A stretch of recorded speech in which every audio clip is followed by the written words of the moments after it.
जो सबमरीन्स होती हैं जो वहां जाती हैं सी के अंदर, अंडर द जाती है ना सी के अंदर, तो सोचो आप वो कुछ ऐसी सबमरीन्स होती है उसमें एक डिवाइस लगा होता है कि सबमरीन नीचे है, लोग उसके नीचे हैं, बट एक बाहर ऐसे निकलता है ना, ऐसा ऐसा पार्ट बाहर निकला होता है सी के, ऐसा ऐसा पार्ट निकला होता है ना सी के बाहर सबमरीन का। तो इससे क्या करते हैं, इससे वो अपनी चारों तरफ की चीजों को देख सकते हैं, पता है, अंदर से ऐसे पेरिस्कोप बोलते हैं इसको, क्या बोलते हैं, पेरिस्कोप बोलते हैं। पेरिस्कोप सबमरीन्स में ही इस डिवाइस का यूज किया जाता है। पानी के नीचे रह के भी ये लोग क्या करते हैं, नीचे से देखते हैं और बाहर ऐसे निकला होता है ये, ठीक है। और ये इसके थ्रू ये चारों तरफ 360 डिग्री रोटेट करके चारों तरफ की इमेजेस को देख सकता है अपने चारों तरफ, अब समुद्र के नीचे से ही, किसी को पता भी नहीं चला कि मुझे कौन देख रहा है कौन नहीं देख रहा, ठीक है। तो यहाँ पर किस फिनोमेना का यूज हुआ है, मल्टीपल रिफ्लेक्शन का। किसका, मल्टीपल रिफ्लेक्शन का। ये कुछ ऐसे बना होता है, देखो जो हमारा मल्टीपल रिफ्लेक्शन है कैसे किया जाता है। तो इन्होंने क्या किया कि इसको ऐसे बना दिया, यहाँ अंदर का पार्ट है, ये ऊपर गया, ये बाहर निकाल दिया इसको ऐसे, इस तरीके से बना होता है, ठीक है। यहाँ पे एक ऑब्जेक्ट लगा देते हैं जो इसको ऐसे लाइट को क्या करे, ऊपर की साइड रिफ्लेक्ट कर दे, और एक यहाँ पे लगा होता है जो यहाँ से कुछ भी यहाँ से रिफ्लेक्शन होता है, फिर यहाँ पे एक लगा होता है सरफेस, यहाँ से रिफ्लेक्ट होती है लाइट। तो लाइट जब ऐसे अंदर आएगी ना तो यहाँ से यहाँ, यहाँ से यहाँ, यहाँ से यहाँ, और फिर सीधा आंखों में पड़ेगी, ठीक है।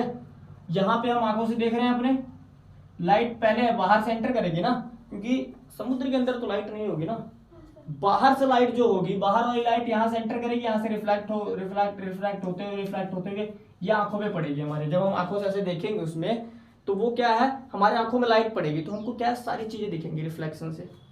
तो ये उन्होंने पेरिस्कोप ऐसा डिवाइस बना दिया जिसपे कि मल्टीपल रिफ्लेक्शन का यूज किया गया। किसका यूज किया गया, मल्टीपल रिफ्लेक्शन का। तो मल्टीपल रिफ्लेक्शन क्या है, जब कोई रे ऑफ लाइट रिफ्लेक्ट करती है फ्रॉम मैनी सर्फेसेस। अभी तक तो हम ये पढ़ रहे थे कि जब एक लाइट एक सरफेस से रिफ्लेक्ट करती है, स्मूथ सरफेस से, तो उसको हम क्या बोल देते हैं, रिफ्लेक्शन ऑफ लाइट। बट अगर कोई लाइट, एक ही लाइट है और वो मल्टीपल, जैसे कि यहां से लाइट गई इस सरफेस, यहाँ पे एक सरफेस हमारे पास था, यहाँ लाइट पड़ी ऐसे, यहाँ गई, फिर यहाँ एक सरफेस था, फिर यहाँ पड़ी, फिर यहाँ गई, फिर एक सरफेस था यहाँ, ऐसे मल्टीपल रिफ्लेक्ट होती गई। मतलब डिफरेंट ऑब्जेक्ट पे पड़ी है लाइट, और क्या हुआ, जितने ऑब्जेक्ट्स पे पड़ेगी, जितने स्मूथ सरफेसेस पे पड़ेगी, उतनी बार रिफ्लेक्ट होती जाएगी लाइट, तो होती जाएगी ना। अब ये डिपेंड करता है कि आप उस रिफ्लेक्शन ऑफ लाइट को कितना अच्छा समझे और उसका कितने अच्छे से यूज कर सकते हो। तो हमारे साइंटिस्टों ने दिमाग लगाया बहुत अच्छा और पेरिस्कोप बना डाला।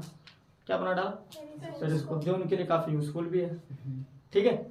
तो ये समझ में आया, ये मल्टीपल रिफ्लेक्शन था। जब कोई एक लाइट की रे मल्टीपल सरफेसेस से रिफ्लेक्ट होती है, उसको बोल देते हैं हम मल्टीपल रिफ्लेक्शन।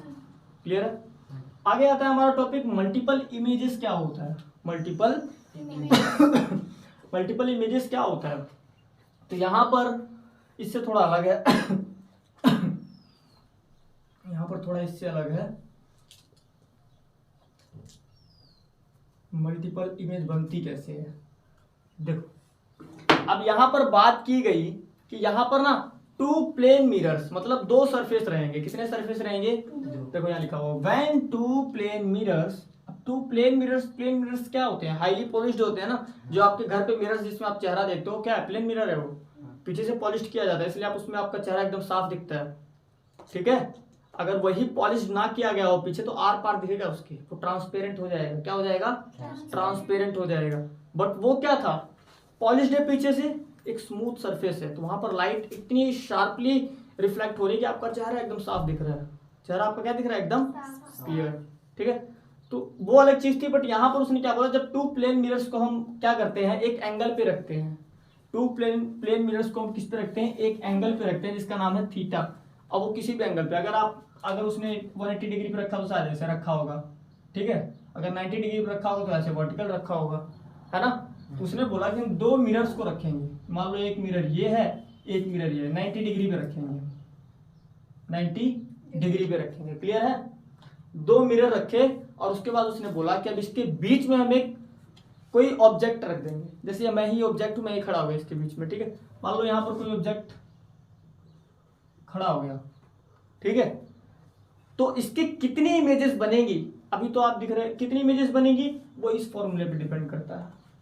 ये जो फॉर्मूला दिया है मैंने आपको, इस फॉर्मूले पे डिपेंड कर रहा है। इस थीटा की वैल्यू आपको रखनी है। अगर आपको पता है कि ये कितने एंगल पे है, 90 डिग्री एंगल पे है दोनों, और उसके बीच में एक क्या है, ऑब्जेक्ट है ना, तो आप कैसे पता करोगे कि इसकी कितनी इमेजेस बनेंगी, इस वाले जो ऑब्जेक्ट है इसकी इमेज कितनी बनेगी, तो इस फॉर्मूले से निकालोगे। कैसे निकालोगे, देखो 360 का 360,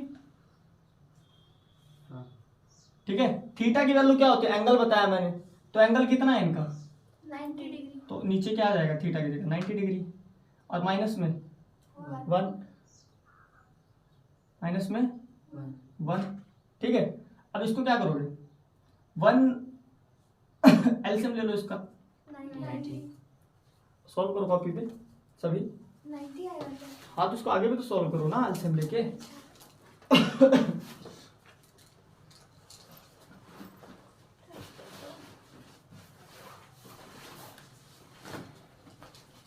जल्दी जल्दी जल्दी जल्दी फटाफट। ये फॉर्मूला आपका काम आएगा, इमेजेस, नंबर ऑफ इमेजेस। देखो एन का मतलब क्या होता है, नंबर ऑफ इमेज। तो नंबर ऑफ इमेज, जब कोई ऑब्जेक्ट किन्हीं दो मिरर्स के बीच में प्लेस किया जाएगा तो कितनी इमेजेस बनेंगी उसकी, ये डिपेंड। हाँ 90 सिर्फ आपको एलसीएम ही नहीं करना, आपको आगे भी सॉल्व करना है उसको, प्लस माइनस क्या हो रहा है वो करो उसको। यहाँ पे मेरे पास जगह नहीं थी तो मैं ही करता। सर आंसर आएगा 2, ऊपर इरेज कर दीजिए ना। आंसर क्या आएगा 2 90 2 नहीं आएगा मेरे ख्याल कहाँ में, से आएगा सर? दोबारा करो। गलत है। तो 90 नीचे है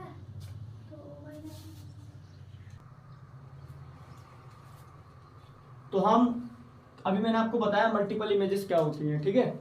मल्टीपल इमेजेस क्या होती हैं, तो मल्टीपल इमेजेस क्या होती हैं, जब हम किसी दो मिरर्स के बीच में कोई ऑब्जेक्ट को हम क्या करते हैं, प्लेस करते हैं, ठीक है।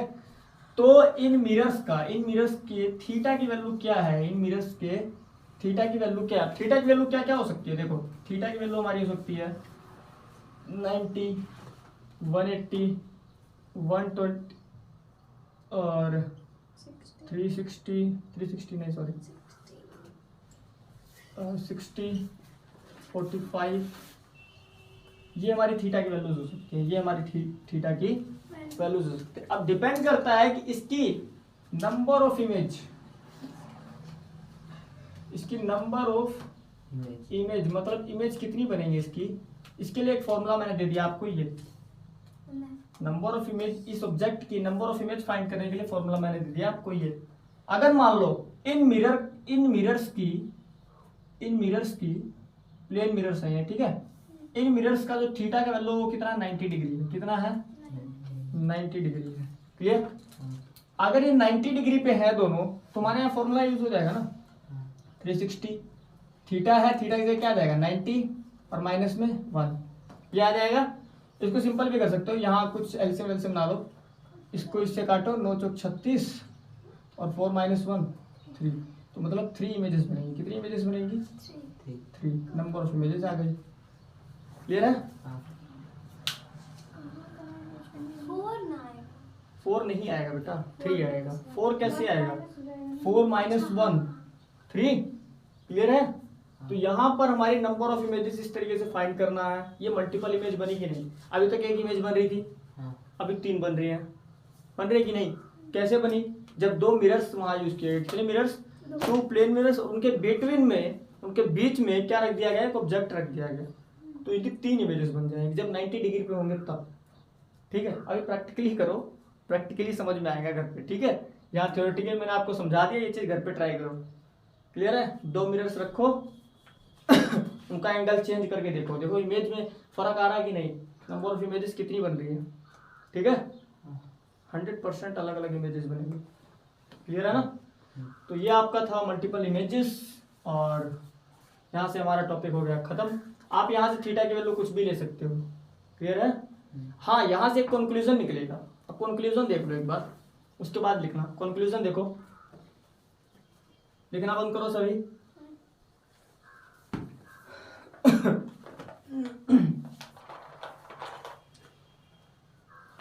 यहाँ यहाँ से अभी कंक्लूजन आएगा, उसको देख लो, उसके बाद फिर हम आगे अगले टॉपिक्स पे चलेंगे।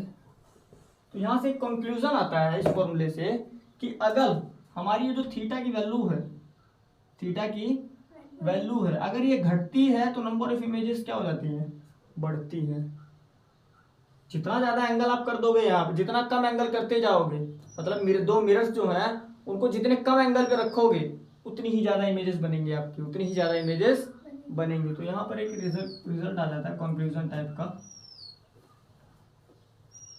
कंक्लूजन यहाँ से आ जाता है इस फॉर्मूले का कि अगर थीटा की वैल्यू आप क्या करते हो, घटा देते हो, क्या कर देते हो, घटा देते हो, तो आपका नंबर ऑफ इमेज क्या हो जाएगा, बढ़ जाएगा। ठीक है, चाहे आप इस न्यूमेरिकल में इस फॉर्मूले में चीजों को रख लो और देख लो। एग्जाम्पल मैंने आपको बताया तो था वही मिरर वाला। उसमें कैसे होगा? उसमें दो मिरर थे, दो मिरर के बीच में एक ऑब्जेक्ट रखा हुआ था और मिरर को हमने 90 डिग्री पे रखा हुआ था। किस पे? तो थीटा की वैल्यू कितनी आ गई, 90 डिग्री आई, तो 90 यहाँ पुट कर दिया हमने इस फॉर्मूले में। तो 0 से 0 कैंसिल हो जाएगा, 9 4 जा 36, 4 - 1 3, तो नंबर ऑफ इमेजेस कितने आ गई, 3। जब 90 था, अब जब 45 करोगे, 60 करोगे तो फिर और नंबर ऑफ इमेजेस ज्यादा आएंगी। ठीक है, तो जैसे जैसे एंगल आपका क्या होगा, घटेगा, वैसे वैसे नंबर ऑफ इमेजेस बढ़ेंगी। क्लियर है? तो ये आपका टॉपिक था, इसको नोट कर लो, फिर हम अगला टॉपिक करेंगे।